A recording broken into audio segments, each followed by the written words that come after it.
Hallo Garsfontein geloofsfamilie. Baie welkom terug na so 'n bietjie skoolvakansie en ek is bly om saam met julle te wees en die nuwe kwartaal te begin. Vandag het ons nog 'n tema wat sommer so losstaande is van die barmhartige Samaritaan. In ons derde kwartaal gaan ons bietjie fokus op wie is die een wat ons nooi. Ons jaartema is kom na my toe. Wie is die een wat sê kom? Wie is God? Maar vandag fokus ons so bietjie op 'n los tema van die barmhartige Samaritaan. Ons gaan 'n bietjie saam lees uit Lukas 10 vers 25 tot 37. Maar voor ons dit saam gaan lees, kom ons bid net saam. Grote God en Hemelse Vader, dankie Here dat U hier saam met ons is. Dat U saam is as ons hierdie teks lees, dalk as ons dit alleen kyk of saam as 'n groep te doen. Lei ons deur U Gees om hierdie woorde van U te hoor en ter harte te neem en te gaan doen wat liefde is. Amen. Kom ons lees saam Lukas 10 vanaf vers 25 tot 37. Daar was 'n wetsgeleerde wat aan Jesus 'n strikvraag wou stel. Hy staan toe op en vra: "Meneer, wat moet ek doen om die ewige lewe te verkry?" Jesus sê vir hom: "Wat staan in die wet van Moses geskrywe? Wat lees jy daar?" Hy antwoord: "Jy moet die Here jou God lief hê met jou hele hart, met jou hele siel en met al jou krag en met jou hele verstand en jou naaste soos jouself." "Jy het reg geantwoord," sê Jesus vir hom. "Doen dit en jy sal die lewe verkry." Maar die wetgeleerde wou homself handhaaf en vra vir Jesus: "En wie is my naaste?"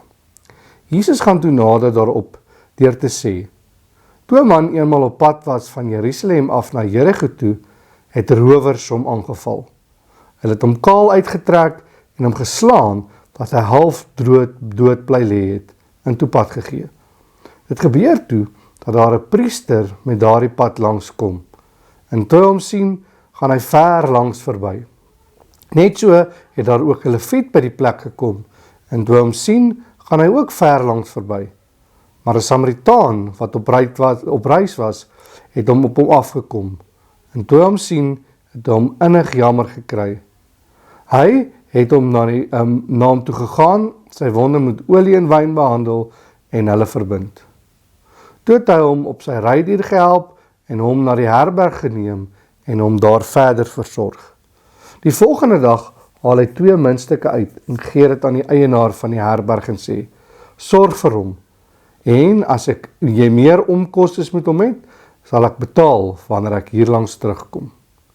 Wie van hierdie 3 is volgens jou die naaste van hom wat onder die rowers verval het?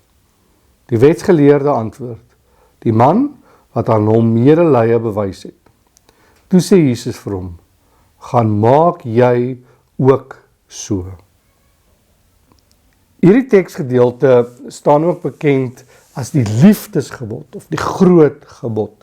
En 'n gebod is niks anders as 'n wet nie.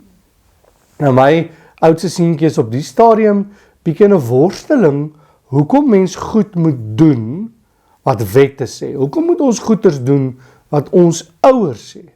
Hy verstaan nie lekker hoekom hy kan eenvoudig net doen wat hy wil nie. Hy hou nie daarvan om nou te luister nie. Natuurlik is dit 'n worsteling wat ons almal waarskynlik iewers deur ons lewe deurgaan en baie mense nou nog sukkel daarmee. Maar hoekom is daar wette? Hoekom is daar gebooie? Hoekom het ons vandag waar ons lewe, oral waar ons gaan, 'n stel wette? Dis 'n vraag wat geldig is om te vra.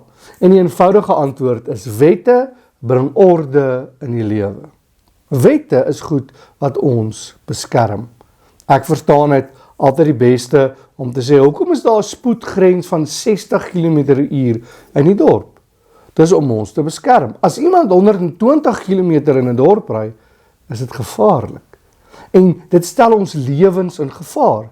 Wette is daar om ons te beskerm en om orde in hierdie lewe te bring. So ook dan, as ons kyk na vandag se liefdesgebod. Dis iets wat wil orde in die lewe bring. Dis iets wat daar is om ons te beskerm. Nou so ook as jy gaan kyk na die 10 gebooie wat ook in julle gidse is, gaan ons sien dat die eerste 4 gaan ons oor ons verhouding met God. Dat hy die enigste God is, dat ons hom moet aanbid, dat ons sy naam moet respekteer, dat ons 'n ontmoeting met hom moet hê, spesiaal vir dit. En dan hier van 5 tot 10 gaan oor ons verhouding met ander en ons verhouding met onsself. So natuurlik is dit 'n ongelooflike opsomming hierdie liefdesgebod. Maar hoe bring die liefdesgebod orde in die samelewing? Hoe bring dit vrede? Hoe werk dit dat dit vandag nog 'n effek het op ons lewe? Nou natuurlik, as ek en jy in 'n verhouding met God staan, dan lyk ons lewe op 'n sekere manier.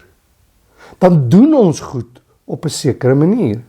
En dit het 'n invloed op waar ons ook al in die samelewing omgaan. As ons lief is vir God, is ons lief vir sy skepping en ons hanteer sy skepping op 'n sekere manier.